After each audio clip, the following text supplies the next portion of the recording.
Good day everyone, it is Caitlin and today we are making mid-19th century toddler petticoats.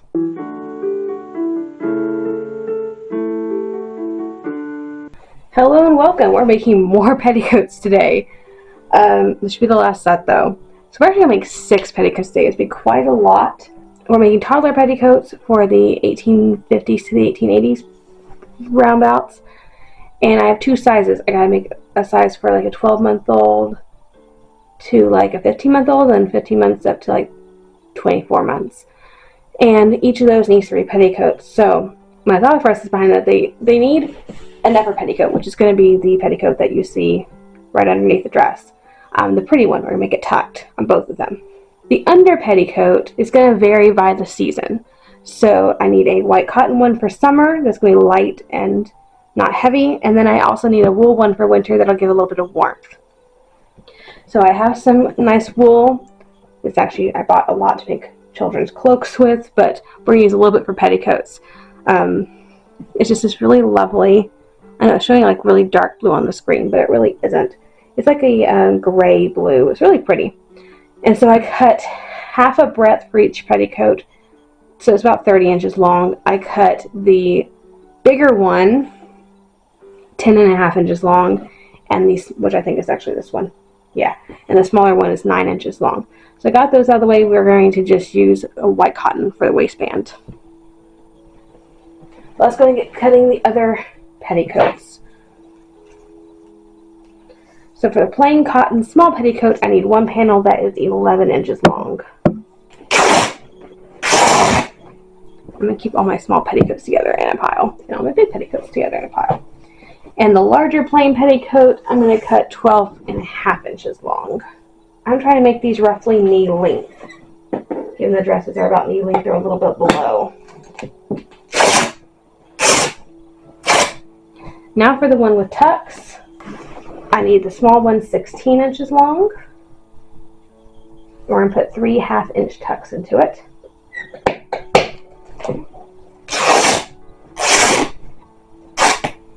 And the larger one's going to be 20 inches, and we're going to do 3 3/4 inch tucks, so the tucks are going to be larger too.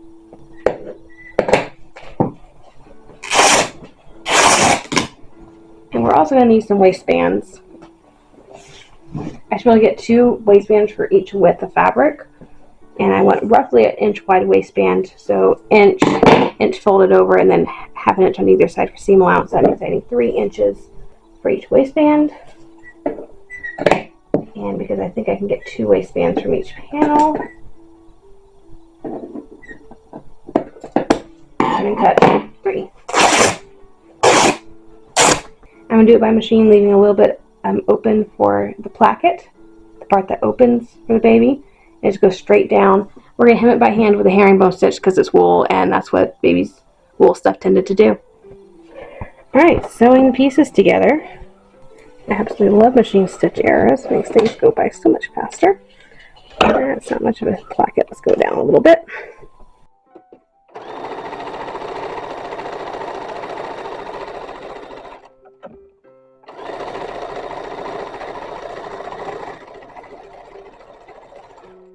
And both of these are selvages, so I don't need to fill any of these seams, which is awesome.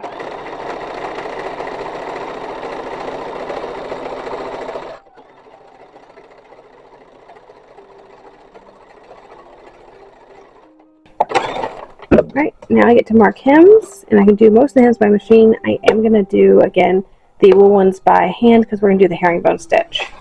Alright, we're going to get all the machine work done, so I'm going to hem the white petticoats.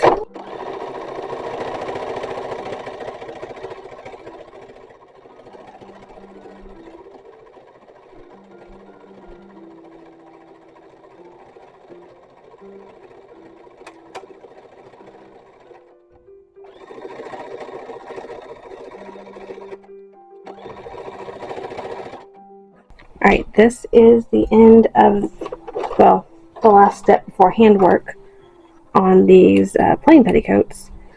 Of course, we are going to need to add tucks to the other ones.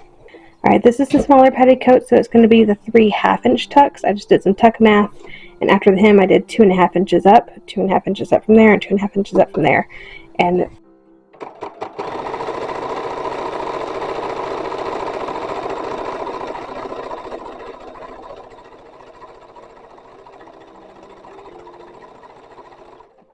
Alright, sewing the larger petticoat. So these are 3/4 inch tucks.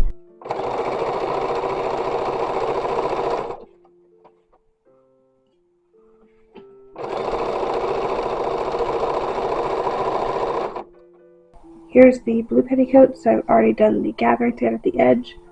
Did the gathering thread on the white ones. And we're going to do a little, well, we've been doing the herringbone stitch, so same thing.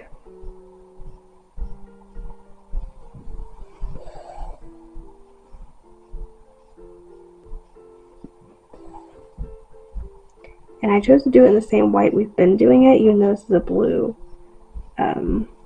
piece, because I think it'll look nice.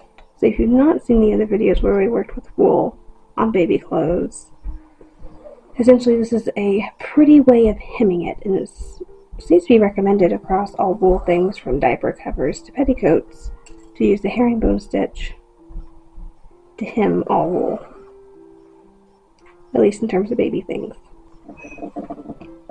That'll be this super cute little stitch. So go all around this. I have the other petticoats to gather, and of course the other blue one to hem. Then we can start attaching waistbands. Alright, so I put the waistband on, and just did that by machine. It was super easy after getting gathering thread in. We've done that tons of times on the channel. And so now I'm just whipping it closed on the underside, putting in ties, and putting in buttonholes. So I did 2 buttonholes on this one already. And it's been a while since I've done buttonholes because I absolutely despise them, and I will do absolutely almost anything to avoid doing buttonholes. Oh, I hate them so much. They are looking better. I mean, they look decent. Do they look up to par on most originals? No, but they're better than other originals, so they're mid-range. And I started putting the ties on the front side. I don't know why I did that. I'm not doing it on the back side, but because I started that, we're going to continue doing that. And I cut, I don't even know how long these are. I just guesstimate. It's probably around 10 inches, 11 and a half.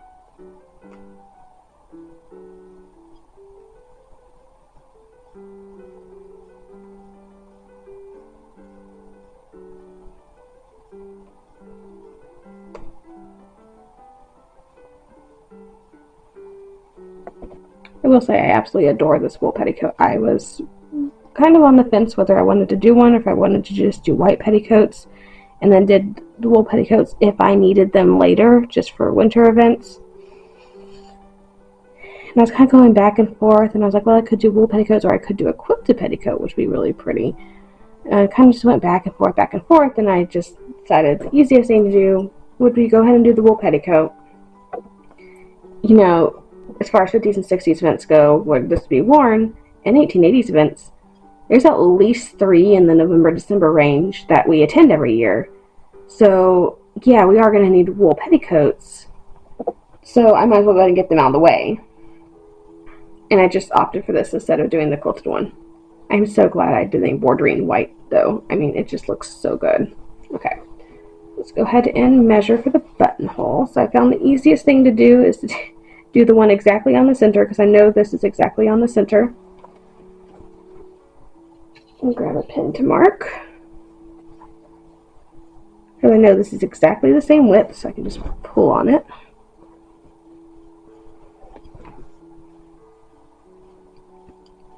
And that's where the button is, right between those 2 right there.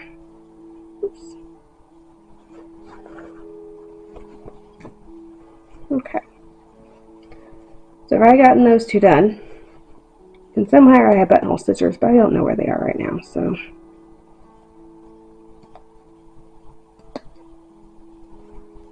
Still don't know where any of my actual buttonhole twist is, but I've been using cotton pearl because it's thicker and it's shiny, so it, works. It's not the best stuff. But it has that same twistiness. It's about the same thickness. It's slightly thicker than buttonhole twist, but not by much. It's a pretty good substitute. They are looking better on the other petticoats though, just because the wool ones get a little thick down here. And that makes it a little bit difficult. The wool makes it a little bit difficult. The white ones are not looking too bad. I got one petticoat done. I just can't believe that we're so close to being done with underwear for the 19th century. I mean, I feel like we've been working on this for forever. And to know we only have one more week left is kind of weird. Well, okay, a couple more weeks. So one more week of sewing, basically. So we need to make baby drawers, and then week after that, it's not going to be sewing. We're just going to take all the underpinnings we made, like all of them, all the diapers, every single one of them, all everything. And I need to do some laundry marks, so marking what sizes, what ages they'll fit, all of that. I need to press everything, kind of get everything ready so that when I need it, it's there and it's all ready to go. They'll just be pressed and ready to go. But there is the wool petticoat.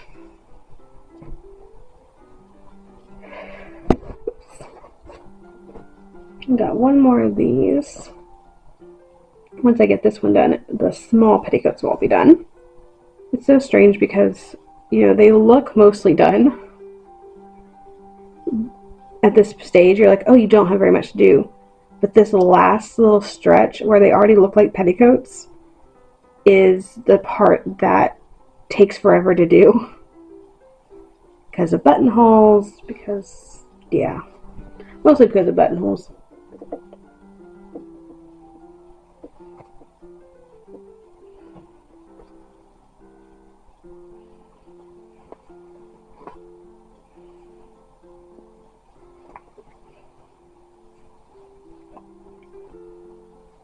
Alright, let's measure for the very center.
Alrighty. Okay, so there's one of those buttonholes. I have 2 more to do on this one, and a whole nother 3 petticoats. So it looks like I will be here for a while. But after this step, we have completed petticoats. Alright, here's our lovely little toddler petticoats. Yeah, so I also brought the stays down because I've been, of course, using the buttons to measure. And I'm also having them marked by sizes. So these 3 are the larger size, and they go with this one. And these 3 are the smaller size, and they go with this pair of stays. It's easier for me to tell the difference in size of the stays. It's harder for me to tell the difference in size with the petticoats. Oh my gosh, this is just so adorable.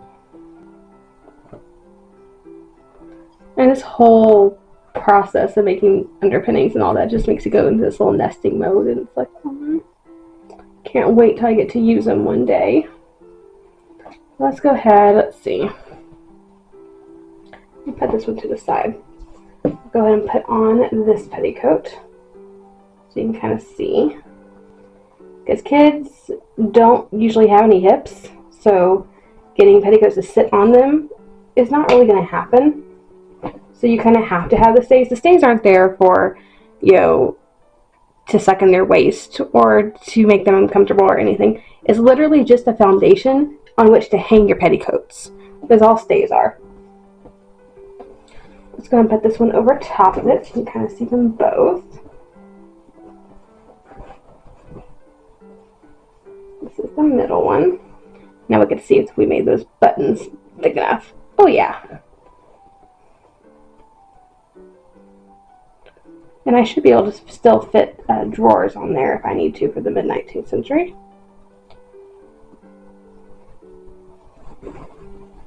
Yes, okay.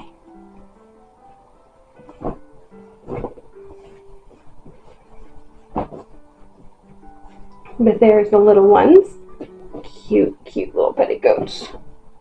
And that's going to provide plenty of floof, especially when it, you know, gets starched a little bit. Yeah, isn't that just adorable? Okay, I'm going to set that down. We're going to do the wool one and this one over top. So we're going to put this over there. Again, I just love how these wool ones turned out. They are so cute. And that little splash of color. I don't know, I think I've just been working with white cotton too long. I think that's really the only reason that they're cute, because they're not white. They're just so different. Okay. Okay, that's adorable. Like, look at that. Just look at that. That's precious. And now on the screen it looks like this is like a very dark blue. At least it does on, well, from what I'm looking at.